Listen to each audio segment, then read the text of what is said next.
Hey, welcome.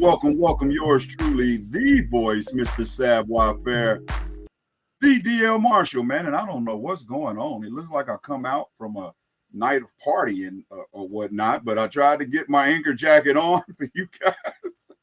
But this shirt just don't want to act right.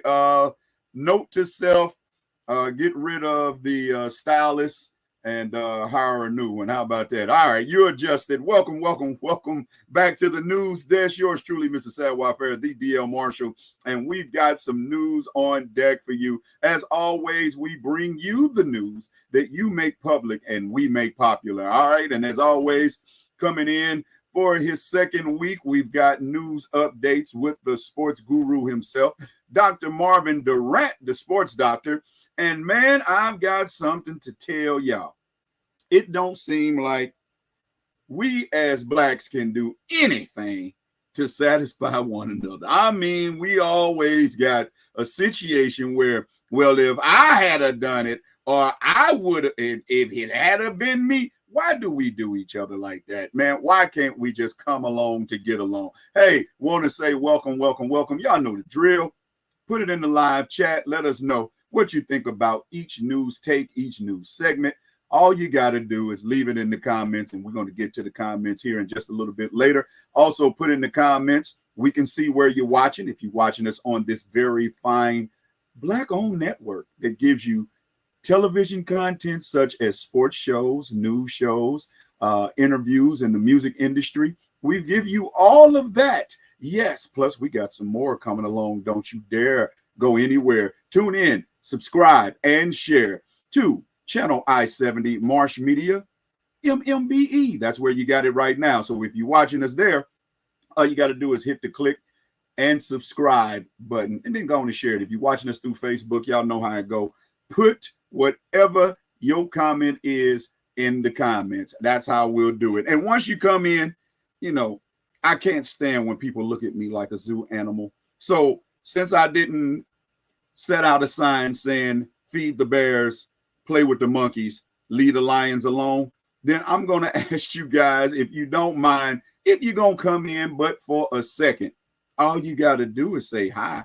I can, ooh, man, that ties into what I was just talking about. How we will come in, we will look from afar, we will critique, but we won't say nothing. Yeah, we ain't gonna say nothing. We just gonna come in, we gonna look what they doing, what they talking about. Oh, that's all they doing? All right. Well, what do you mean, Marsh? This is what I mean. Hey, 50 Cent did his thing. You hear what I'm talking about? 50 Cent did his thing. Down, he had a almost Essence Fest-ish type of celebration soiree down in Shreveport, Louisiana. Unless you've been on the rock, you understand that 50 Cent has done to Shreveport what Tyler Perry did in Atlanta. He opened up a huge production studio. What do you call those things? Studio. That's what you call them. Movie theater, movie shooting theater, studio. Come on, Marsh, get it together. So what he did was he had a whole lot of entertainers from around the way come in and perform. He had comedians from all corners. He had performers from all corners. He had actresses. He had folk came in. They had a good time. Now, let me tell you something. We could end this story with a round of applause, standing ovation, celebrating 50 on this alone. All those people, all our people came together. Not one fight, not one gunshot, not one altercation, not one dispatch from the police department.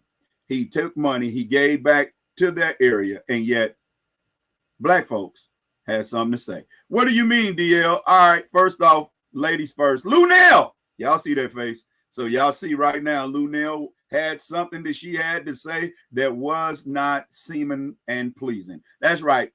Lunel on a comedy hype. Shout out to all those over at Comedy Hype, Symphony Thompson and John Abba do a great job covering comedy news over there on Comedy Hype. Go check them out after you get through watching Marsh Media. But look at this, yo. Lunel goes in when asked about it, and she says she's quite disappointed in her brother 50 Cent. You know, you always brother when somebody about to go in and be disappointed or say something negative about what you're doing. Yeah, that is my brother. He knows I love him, but you know, that's just like saying, I don't mean to offend, but you know the offense is coming next. But Lunel, she says 50 knows I love him. He's my brother, but I'm disappointed that out of all the comedians that he had for his show, he didn't try to book at least one female. He didn't have not one female on the show. Jeez Louise. After it's been reported that that man had a soiree once again of great entertainment, no issues, then you have to say, yeah, but he didn't include the women. So now you put a negative connotation on 50 Cent, his character as, oh, he will book all the guys, but he won't book the women. We got to do research before we start jibber jabbing. And as you can see in that picture, Lunel was about to do some jibber jabbing. Don't give me Lunel, because Lunel funny as I'll get it. And as your comedian brother, I love you, Lunel, but you was out of pocket this time. Y'all see that face? Lunel fixing to go in. Well, Lunel said 50. I just, you know, I ain't talking about me, though. I ain't talking about me because I was already booked. I'm already working. I'm not saying this for me. I'm saying this for all my sisters that, you know, there's some funny female comedians. Lunel, you're correct. There are a ton. But you know what 50 Cent said? I'm going to let y'all see 50 Cent just like y'all saw Lunel. 50 Cent said, you know, I'm tired of people saying that I ain't doing nothing for the culture, for the cause, when I just brought all these people in. I reached out. I want some more. I like Yvonne Algie. I like Amy Schumer. I tried to get Monique, but they were already booked. So guess what that says, Lunel? Not only is 50 trying to book them, but there's a whole lot of other people booking. He said, I even checked your schedule and realized you was booked. So you guys are working. So there's people not overlooking female comedians. It's time to take the chip off, Lunel. It's time to take the chip off the shoulder. So 50 then turned around and said, you wasn't saying that when I booked your big behind for one of my shows. I don't think people consider what they're saying. 50 Cent has opened up a movie not theater, but production company, recording studio, movie studio in Shreveport. That means he's going to be producing movies, commercials, television series. You know, he's got his own. He may not have got you for this, but do you think there's a chance that he booked you once, he would do it again in something upcoming? Since he saw your schedule, that means he did check for you, Lunel. He did check for some more. He did check for Monique. He did check for Amy Schumer. He checked for a lot. So Lunel, come on, man. It's time to take that chip off. You working consistently. You selling out the rooms that you booking, whether it's rooms, whether it's theater. You doing your thing. It's time to stop all that division. Y'all know what I say on my other platforms, the DL's Backstage Pass Conversations. Black men, black women, we are not opponents. We are teammates. And it seemed like teammate 50 had already put you in the game once. So now you going to fake an injury, or you going to say something to put yourself back on the bench? Come on, Lunel. But it didn't stop with Lunel. Again, 50 Cent brought some money into the city of Shreveport. He brought some notoriety into the city of Shreveport. But here we go. Hurricane Chris. Yep. I'm looking at him like that too, 50, because this rant he went on, I can't even play the video. It was cuss late. I mean, everything was a cuss word. The way you presented yourself, Hurricane Chris, might be the reason why you didn't get the call. I'm not going to lie. I ain't listened to music. I ain't bought the music since Tupac, Biggie passed away, and E40 started doing mumble rap features.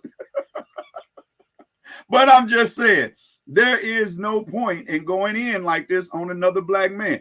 50 Cent, you going to come down here in Louisiana and you ain't going to put no Louisiana rappers on, no Louisiana legends. You ain't even think about Hurricane Chris. That's the reason you feeling some kind of way, because he didn't give you no call. But as angry as you were, maybe if he had booked you on the show, that energy could have caused an issue.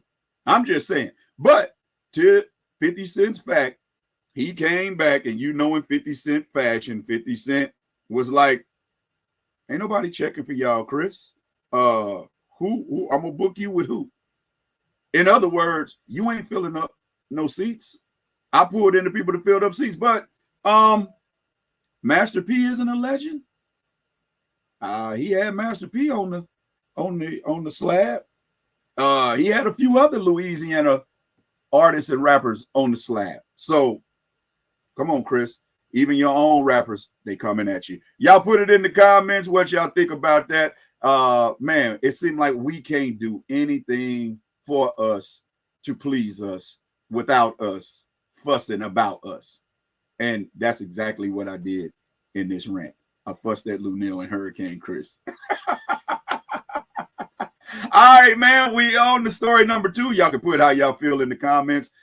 Is Lunel, is Hurricane Chris, and others like that, are they really, really, really going overboard and making much to do about nothing? Are they really putting too much into this stuff? Yeah, that's what I'm saying.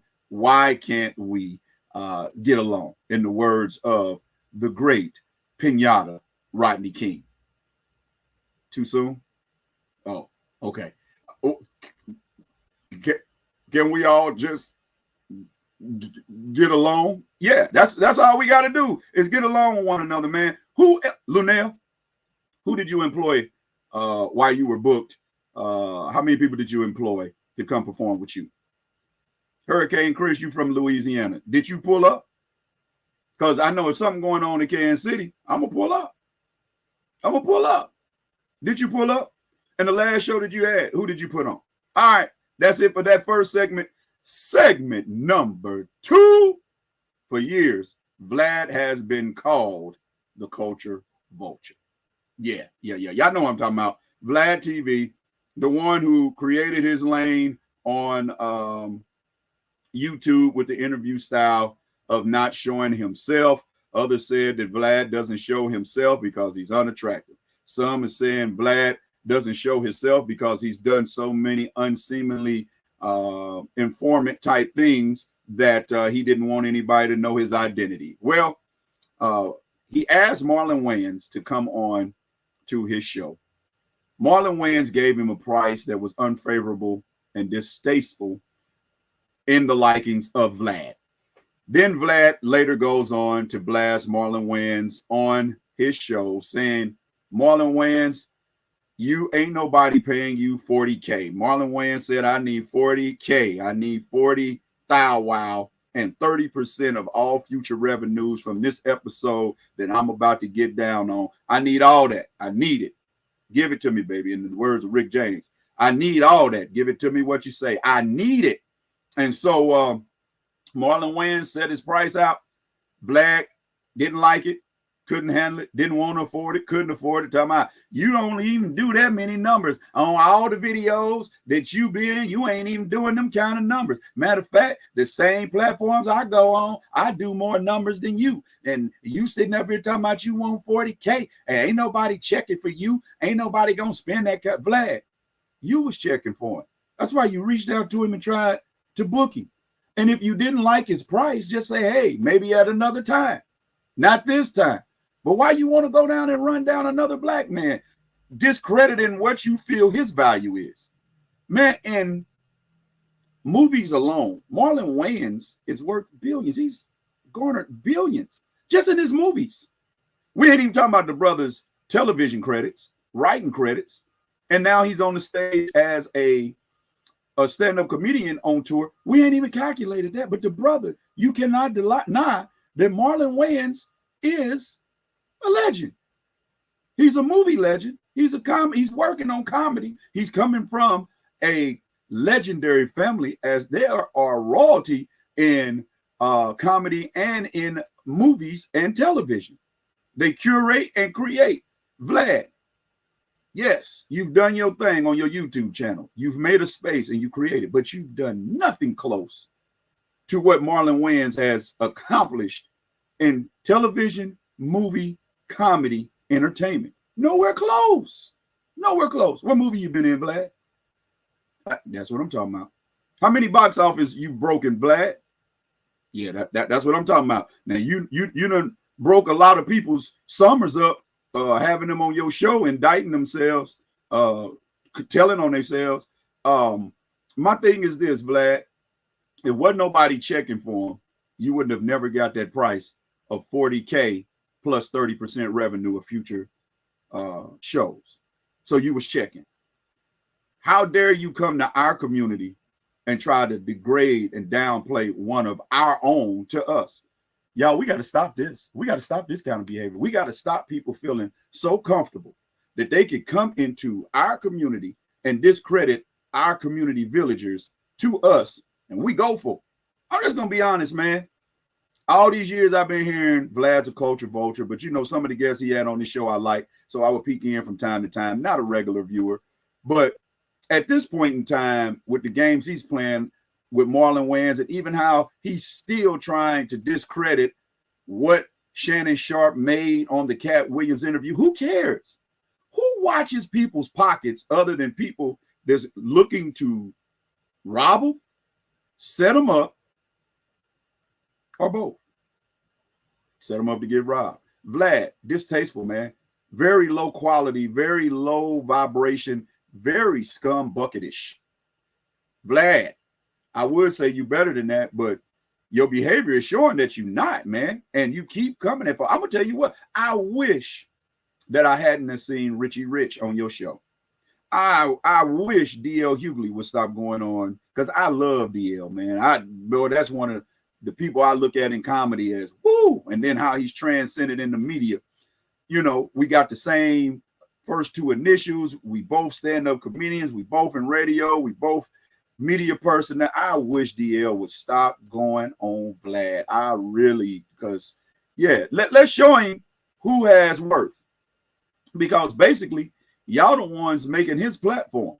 So, yeah, Vlad, enough is enough. And the only way we can shut him down is if, and I ain't trying to stop nobody, but man, I like Boosie, stop going on Vlad, man. Every time you go on Vlad, you start having legal problems, or somebody trying to put bullets in you. Stop going on there. Yeah, y'all stop. Come on to DL's Backstage Pass Conversations or the Arena Show. We ain't trying to ask you questions and get you caught up with legalities and all that stuff. We just trying to talk about what it is you've done or doing or both in the industry of your choice. But yeah, man, for you to go and say this man is not worth what he asked for, anybody is worth what they can get. And from the receipts that Marlon Wayans showed, he getting what he asking for. So what he asking for is his worth. Ain't nobody asking for nothing they ain't never got before. That don't make sense to me.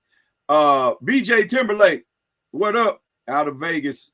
Vlad has hurt black celebrity people on a whole, as a whole. He's the setup artist. Yeah, I kind of gotta agree with that now, BJ. Woo! They're like, stop going on there, y'all. I mean, look at Keefy D. And do y'all know that Vlad has the audacity, the mitigated gall? I think they're giving away audacity for free now. But he has the audacity and mitigated gall to say he is responsible for solving the murder of Tupac. Yeah, y'all heard it right here. This guy right there. Yeah. Yep, that guy right there with the glasses on, just in case y'all don't know who Marlon Wayans is. Yeah, but Vlad saying Marlon don't deserve what he asking for. And for his platform, I guess Vlad is correct. But the way you going about it, trying to discredit him, it almost seems as though, and I'm almost sure of this, but allegedly, it seems like you're out to have other creators not want to book Marlon. Now, Marlon, you are always welcome to come on any Marsh Media Backstage Entertainment platform, whether it's the Arena, whether it's this news show right here, whether it's Backstage Pass, whether it's Coffee with Charlie, dang DL, I just be back. We ain't got no 40K, but when you come back to KC, I can come out to the club and we can sit down and chop it up. I don't need nothing but about 10, 15 minutes, especially to ask you about this.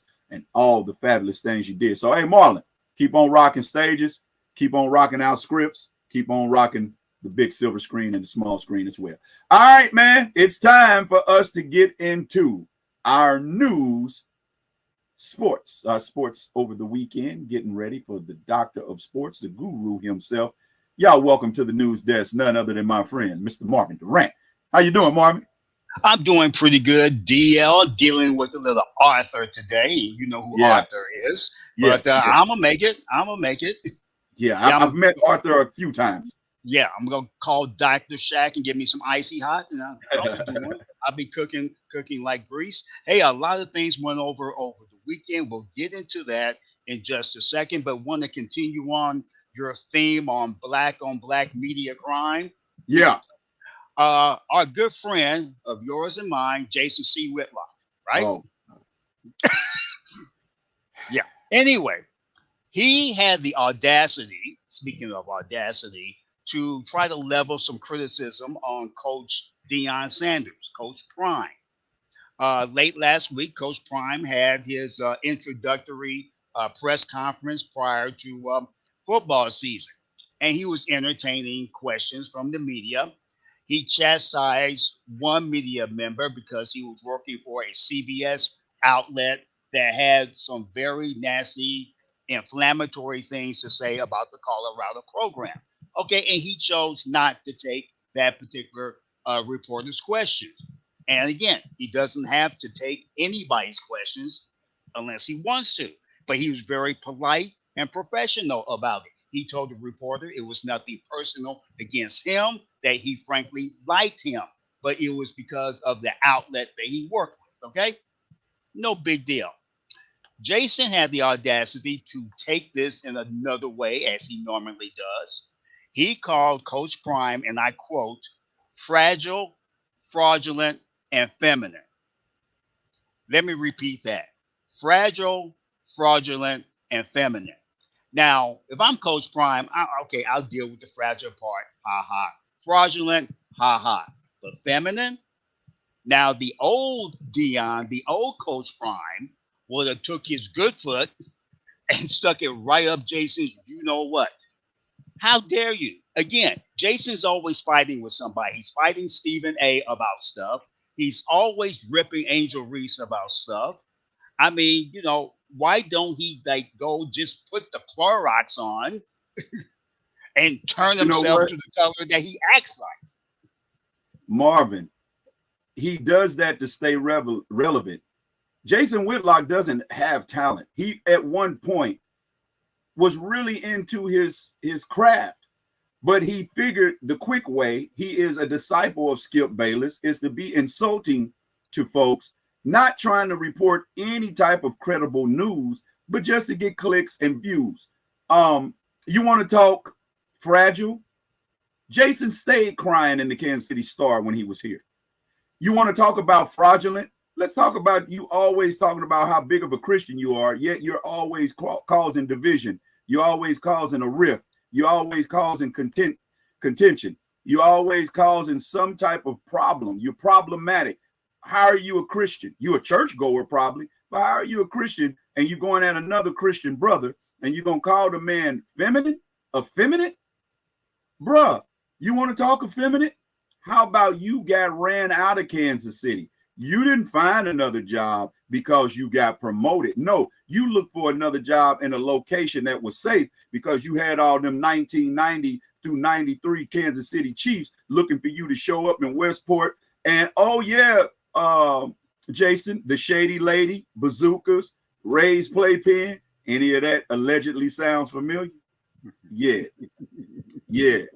Then you get out here, you can't keep your job at ESPN, you can't keep your job on Fox, you can't keep a job nowhere you go, you can't keep co-workers. Yeah, Jason Whitlock.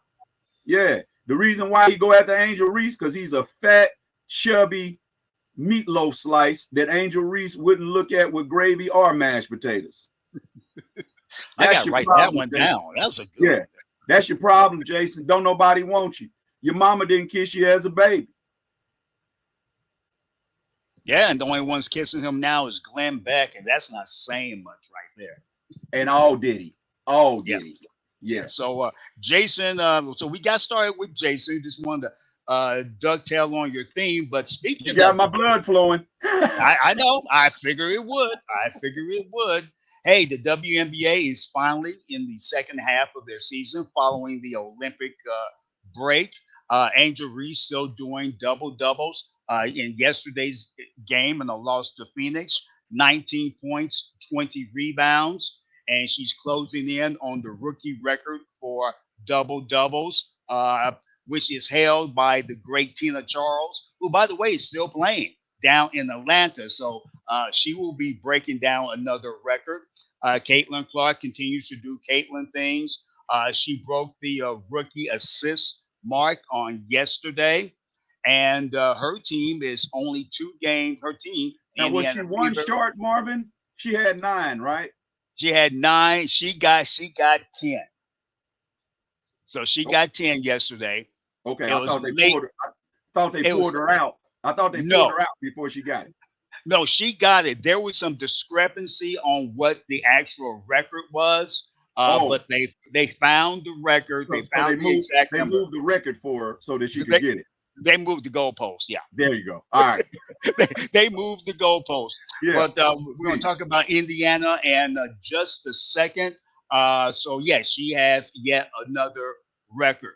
Um, a couple things to look out for in the second half of the season. Let's watch the 3, 4, 5 teams in the standings. Minnesota number 3, Las Vegas number 4, and the Seattle Storm number 5. There are only 2 games separating all 3. Mm-hmm. They are jockeying for position. We'll see if any one of those teams can move up to the second spot, which is currently held by Connecticut. That's going to be a dogfight by there. And of course, right now, the New York Liberty is just steamrolling everybody. So they have a commanding lead, but anything can happen in the second half of the season. Speaking of Indiana, they are now only 2 games under 500. They're at 13 and 15. We'll see, can they get to the 500 mark and even surpass the 500 mark and see, can they climb up in the playoff standings? They are currently the 7th team if the season would end today. So, and they're playing quite well. And to be honest with you, the less Caitlin has the ball, the better that they are. She's Yeah. throwing dimes to Kelsey Mitchell, who she had 28 points in yesterday's game, and both of them, her and Caitlin, both had over 20 points. So if both of those players have 20 points, Indiana's going to be a force to be reckoned with. And so, and they also have a favorable schedule in the second half of the season. They have probably the second easiest schedule in the league in the second half. If you would remember, they had an extremely brutal first half of the season in terms of schedule coming right out of the box. They had very few days off. They were playing the top teams in the league. They're a young team trying to gel, trying to figure out how we can get that Caitlin Clark, Leah Boston dynamic working. But now that the season is a little easier now, they got their Olympic rest. So Indiana is going to be a force, at least possibly for the Phoenix Mercury. Phoenix is the 6th rated team right now in the league. So, and they're only 2 games over 500. So we'll see how close Indiana can get to Phoenix. And another big story in the league, and you may have been following this too, the situation with the Los Angeles Sparks, De'Erica Hamby. Of course, a couple years ago, you will remember she was traded. She was traded by Las Vegas to the L.A. Sparks, Mm-hmm. allegedly because she was pregnant. She brought a suit against them. The Aces, I think, were fined. Becky Hammond, the head coach, was suspended for 2 games, and they lost their number 1 draft pick, round 1 draft pick in the 2025 draft. Now she has filed yet another suit against the WNBA, alleging that they did not properly scold the Aces. She still contends that she felt she was traded because she was pregnant. She has stated in some in the document, she said Becky Hammond told her, "quote she didn't do enough to prevent herself from being pregnant." Okay, What? yeah, So that's is it in the contract? allegedly, huh? Is it in the contract that you would take all necessary precautions to prevent yourself from in-season pregnancy? Is that in the contract? To my knowledge, it is not in the contract. So however this girl want to get down with it, I guess that's heterosexual problems in the WNBA. Could be, Yeah, could be. yeah, People have said that. yeah. That's been a theme for many years. Yep. And so we got that going on, coupled with the fact, if you will remember last season, Skylar Diggins Smith, who is now with the Seattle Storm, she was then with the Phoenix Mercury.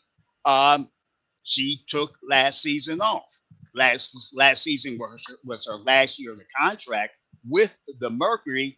So she had her paternity leave, but while she was on paternity leave, they would not let her into the facilities to work out, Wow. thus causing a rift. And she was having a little bit of a rift with some people there at Phoenix. Phoenix last year was just past couple of years have just been really Now screwed up I'm glad overall. you brought Skylar back up because I was going to loop Yeah. back around, but you did it for me.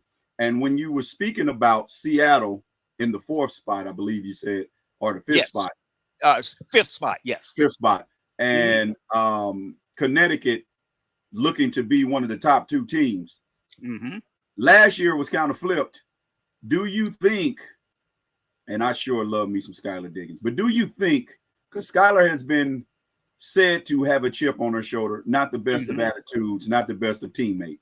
Do you think maybe Skylar just isn't the correct chemistry piece for any team? I think she is. She's doing well with Seattle. She has fit in quite well with Drew Lloyd. Fit in quite well with Neka Gumike. But I So mean that push, like down the like, not that she's not playing, because the girl mm, got game. yes, she But I'm does. just saying that locker room, you've been around it. Hmm. It's just some people in the room, no matter how well they doing, they kind of suck the air out of the room. And then there's some people don't even play as well as her, but just their presence on the floor, it's an energy. And I was just wondering, has maybe Skylar lost that because her priority is motherhood and she's just doing this like, I got to go to work? I don't think so. I think she is very much dedicated to the game of basketball. She has talked about some of her mental health struggles, trying to piece everything together. But from what I have heard, she's always been a class act in the locker room. Now, her and Diana Taurasi had a little tip, but who doesn't get have a tip with Diana Taurasi, right? Good, bad, or indifferent. No, I think she's very serious about everything she does. Okay. But she loves her motherhood, and especially in the world of tennis, we know how motherhood changes people. But Yeah. she Because worked very, very hard. I didn't even recognize Serena Williams. So motherhood does change you in tennis. It change your face, your body, all that other stuff. Yeah. Uh, yes, Yeah. it does. Yes, it God, does. man. Personal, but personal but going feeling. Hey, but going Skylar, if back you to want to come on the show, come on. yeah. Yeah, she's good. I saw something that will be airing later this week on ESPN, a one-on-one interview that she did with LaChina Robinson, and she talks about some of these issues, dealing with mental health. So we encourage you to watch that. I think that's on Wednesday prior to their Wednesday ESPN game. But at any point, she had issues. They wouldn't let her in the facilities to train. And again, it's one thing about getting in shape. There's another thing about getting in basketball shape, just for Right. a male or a female. So she's overcoming pregnancy, just trying to get back into female shape. Also, on top of that, trying to get back into female basketball player shape. And she was having her issues with the Phoenix Mercury in that in that situation. So I guess the bigger question, making a long story short, does the WNBA have pregnancy issues? And I think maybe after all of these years, one would have thought that would have figured all of this out. And to me, and I'm just a guy, and God knows we men shouldn't be speaking on women issues like abortion and pregnancy and things like that. They're tired of us, running our mouths about it. Unless you're the one who did it, then you got all the right to say. Yes, you do. Yeah, that is true, without a doubt. So my issue is, why not just, if somebody's pregnant, put them on the quote pregnancy list? We have injured reserve list. We have IL and other sports. Just put them on the pregnancy list. It's maternity leave. For maternity leave, they are still on the squad.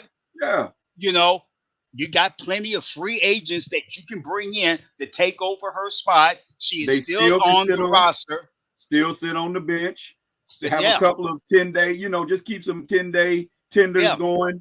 What it is, Marvin, I'm just going to say it because I'm a comedian. Plus, I'm blunt anyway.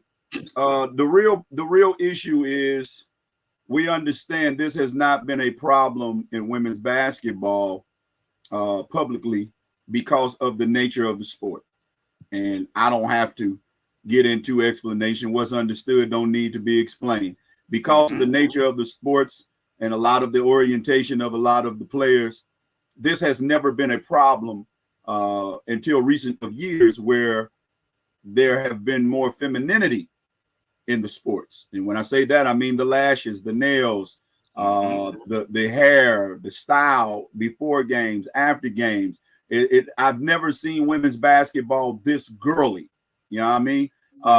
And so now with more girly athletes, with more women that are coming into the league and being faces of the sport that are into men, that lead a straight lifestyle, pregnancy now is more of a higher risk than before. So I think what you just proposed, if the WNBA is wise, they would physically unable to perform maternity leave, let that woman still make a percentage of her money. Don't shame someone for becoming a mother.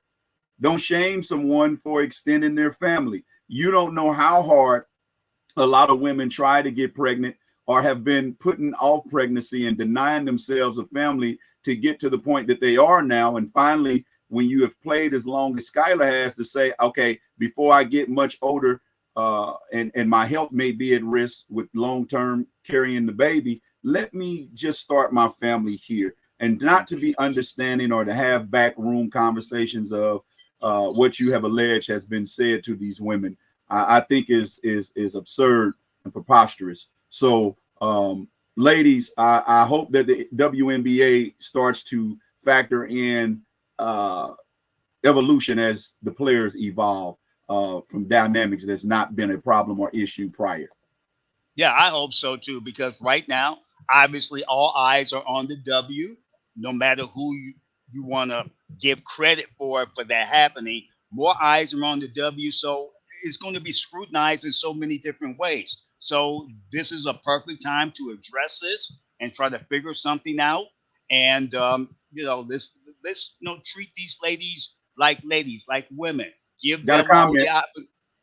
Got a comment from the chat. Okay, go ahead. Well, maybe since these women ask for equality, they are just like men and they can lose their jobs. The feminist movement wanted this, so the players need to deal with it. Career versus motherhood. It's a choice. And I want to add that came from one of our female viewers. Interesting. They don't have to choose between one or the other. They can have both, but you just have to balance it. And you have to have a corporation, and WNBA is a corporation per se. They have to address it properly. Now, this is, and I know from a financial standpoint, the NBA has kind of funneled a lot of money into the WNBA over the years. I understand that. But when it comes to running the league, that's under the auspices of Kathy Engelberg. And I think she is smart enough to see this, taking a look at the landscape of the popularity that the WNBA is having, it's a perfect time to really address this and try to do it right. Because again, the WNBA has an image, and we know what that image is, and has been being right or wrong. And that one image is only about 35%, but no one wants to talk about that. But Right. it is just this is a good time to address it and address it properly, and hopefully maybe the players union can get involved in handling this. Neka Agumake is president of the Players Association for the WNBA, who's now a teammate of Skylar Diggins Smith, so maybe she can have some inroads and working on this. I know they got a new CBA coming up in, I think, a year and a half. So maybe it'll work its way into that, and things will get better. But we'll continue to follow this story as it goes along. Hey, you played a little professional baseball over the Just a years, a little few bit. years ago, just a Yeah. little bit. Okay, Major League Baseball is proposing a rule that all starting pitchers go 6 innings, no matter how bad they're pitching, whether they're throwing a no hitter, whether they're getting shelled, they have to go 6 innings before relief pitching can come in. Your thoughts? That's crazy, man. How you gonna tell somebody to physically do something that they may not be able to physically do? I mean, yeah, my goal, and I had a lot of teammates' goal, was to take that ball to the ninth inning. Mm-hmm. You don't even see folk upset really that often when the manager comes to the mound. So I get why they're saying that, but it's within that picture. And if I'm a manager, because after playing, I've managed as well, coached. Mm-hmm. And if I have a player look at me and they don't have it in their eyes, or if they ain't got it physically, then it's my job to protect them mentally, because me trying to force him in the fourth inning and he looks at me and say, "Hey, coach," and I might, I've done this before. Hey, see if you can give me one more batter. And then after that batter, if he mowed the batter down, he's feeling a little bit. If he bowing his neck a little bit, I'm looking at him with my palms up now. He's like, I'm good. One more. Boom. Now, if he get me out the end, he comes up to me, "Hey, coach, I'm baked." Then it's my job to protect him physically and mentally. But for me to run him back out there in the fifth inning when he barely made it to the gas station in the fourth inning, he got me out of a jam. So that means he toughened up for me. And I could risk his career or season because I could mentally cause him to check out. He could get shell shocked. He could lose his confidence. So no, man, I think that rule is made up for people that's never been in high leverage pressure situations. Yeah, and I think also they're just trying to keep managers from making a lot of strategic moves. You know how you've seen it, matchups. You bring a righty in because you got a left-handed batter, or vice versa. A lot of strategies being done, and I think they're trying to take that out the game. Hey, just keep a guy out there for 6 innings. Just let him go, and okay, then at the seventh inning, that's when you start rotating your bullpen. But again, as far as the starting pitcher, it could literally kill his confidence, and in some respects, could literally kill his arm. Definitely. Definitely. I'm just if you have it at your luxury, and then when you're talking baseball and pitchers, it's gonna catch you at some point or another. But if you have the leverage at that moment to play around and play chess, and chess don't turn out to checkers, kudos. That's why you're the manager. So if you can switch matchups, lefty on righty, righty on lefty, lefty on lefty, if you can go for that and you successful in it, then kudos, man. You won that chess match. So a bunch of geeks, man, a bunch of nerds that didn't have the skill set to play this game except off of a video game want to come in, and this is they get back at real athletes. This is they get back.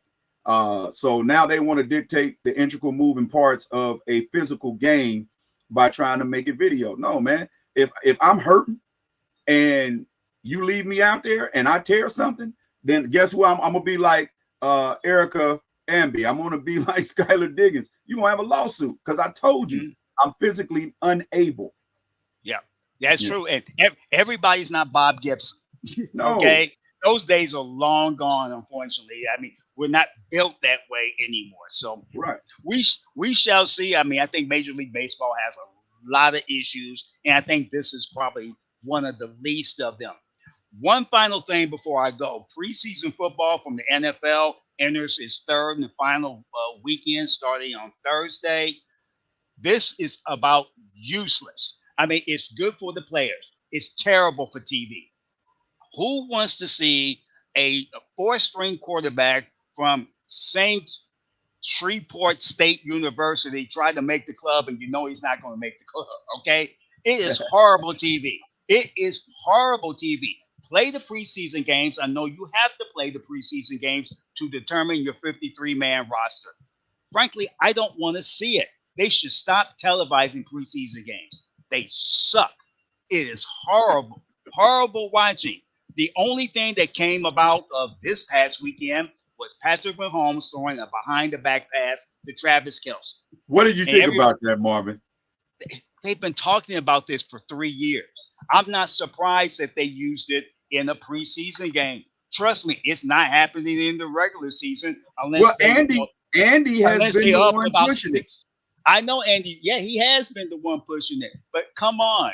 I mean, and Patrick's the perfect guy to pull it off. But you have to pull it off at the right time. Preseason game, perfect. If you're playing against the Baltimore Ravens on September 5th, no, keep it in your pocket. But it was fun to watch. Gave us something to talk about. I think it is as fluent as a point guard going behind his back. Reason being is because Patrick is cerebral enough not to do it in a high leverage situation. I think he's accurate enough to have a higher completion. The only thing I'm scared of is it becomes a live ball if if it's behind the line of scrimmage. But the way he rolled out, it was smart enough to where he throws it behind his back. If he's above the line of scrimmage, it's a lateral, it's a pitch. So it was fun to watch. I don't want it to be in a AFC Championship game, Super Bowl, unless it's a blowout. But it was fun to watch. It gave a little pep to, as you call it, boring preseason football. But I'm excited. I like looking at a couple of the quarterbacks that we have behind Carson Wentz. It's a good battle for the third spot in quarterbacking. I am a little concerned with our defensive back opposite of what's his name, number 22, Trent McDuffie. Yeah, I'm a little concerned there. But hey, we got to go out and we got to hit whoever's in front of us in the mouth. If we had L'Jarius Sneed, it's still going to be difficult to three-peat. I'm excited for the challenge. I'm glad to say, which I never thought I would be able in my lifetime to say I saw a Super Bowl, but to be able to see 3 in my lifetime, well, 4, but 1 I wasn't really old enough to understand. Sure. But to be able to witness 3, celebrate 3, and have the opportunity to do it back to back and have a chance to do it 3 times in a row, it's awesome. Excitement, electricity. Hey man, go for it. I gotta ask you, Tyreek Hill, Noah Lyles. They got this real big thing going back and forth. I'm faster than you. No, I'm faster than you. Tyreek Hill said, draw up the contract. We only going 50. Noah Lyles seems to think, well, I can beat you in whatever, but you challenge me. So you run what I say. Do you think the shorter the distance, the more favorable for Tyreek Hill, or do you think Tyreek should at least try to do it in a 40-yard dash and then turn around and do it in 100? I think that would be fair. I think they should do it. First of all, if you're going to do it in 100. In the 50, probably Tyreek Hill might have an advantage because Lyles has a notoriously slow start. Yeah. And it's hard to make up. I mean, you saw what he did in the 100-meter finals. He had to make up. But if they're going to do it. 100 meter dash, and just let it go. Let it go, and Yep. just do it that way. Just 100 meter dash, and just all for nothing. If there's some proceeds to be made, make sure it goes to charity, and then let's get it over and done with. Because as a lot of people have said over the past couple of years, that everyone loves Tyreek Hill as a football player. Okay, they love his talent goes without speaking. When he is not playing football, he kind of grows on you with like his like like a podcast. wart. Yeah, exactly. He's this, he's the best player in the league. He's this, he's that, blah blah blah. Okay, done. Okay, let this be it. Let this, and But also you know what? trying to I, count how I many kids he has, but that's a whole different I issue. see why he's doing it, and it's working. Look, we're talking about see in a Yeah, sport you're where right. you're in the sports where you're a masked man, you got to do something to make people see you. You got to do something to make people recognize you far and beyond everybody else, because you wear a helmet to work, so nobody knows you otherwise for normal people. So unless you like a Tom Brady, Patrick Mahomes, Travis Kelce, now Tyreek, Dak Prescott, not so much because Dak is a superstar, but he plays for the Dallas Cowboys and that $50 million playpen that he has up there in Texas. So 100 meters, you called it, 100-yard dash. Yep. Who you got, Tyreek or Noah? I got Noah, because track and field is his thing. It's not only just speed, it's technique. Yeah. It's something that you practice at. Tyreek doesn't run the 100 meter dash or the 40 meter dash every day. It's repetition. Yeah, he runs it, but he ain't running a straight line all the time on the field. Right. And so it's a technique thing, and that's what Noah Lyles has. So I would give him the nod. Over or under 6 games in the season before everybody talks about how fast Xavier Worthy is and Tyreek Hill challenges him to a race? I would say over 6 games. Over? Okay. Yeah. CeeDee Lamb, Dak Prescott, who getting the money? CD. CeeDee? I think they're going to go Dak. And the reason why is because Dak is coming to work. CeeDee isn't showing up. And you know how Jerry is. Boy, how dare you show me up as good as I've been to you? Boy, you better come on in here. So I think Jerry, to a fault, will sacrifice success on the field to prove a point off the field. And that is, I'm boss and you do what I tell you to do. No, you are my employer. And you play around if you want to. Dak signed all that money and ain't got nobody to throw it to. It's going to be a long tenure in the big league. Yeah, it's going to be a long tenure, and my battery's getting ready to go, so I need to go. But I will say this: if Jerry had not said, "I'm going all in on this season," no one really would be talking about this. And when he said all, I think the battery might have gone out on Dr. Marvin Durant, the doctor of sports. Man, y'all give it up for him. Hey, another edition of Marsh Media News Update with yours truly, the voice, Mr. Sadwell Fair, the DL Marshall. Thank you to all that have left comments, that have interacted with the show. We appreciate it. We appreciate it. We appreciate it. Hey, man, catch us each and every Monday, 10:30 a.m. Central Standard Time right here on channel I-70 MMBE on your YouTube dial. Shout out to all of y'all that got us 1.6 views on our DL's Backstage Pass episode segment with, I think it was a do's and don'ts segment with the super mayor, Mayor Tiffany Hinyard. And tomorrow, catch us tomorrow with Michael Boone. And Michael Boone tells us how he deals with the good and the bad of going viral. All right, till the next time, man. I'm yours truly, the voice, Mr. Sadwell Fair, the DL Marshall. Till the next time, man. Y'all keep making it public, and we're going to do our best to make it popular. Hey, y'all, it's always good to have you in the crib. Y'all make sure y'all go on over, like, and subscribe. And I like how it says, man, go on and punch that subscribe button in the mouth. And we'll be back next time. Holla.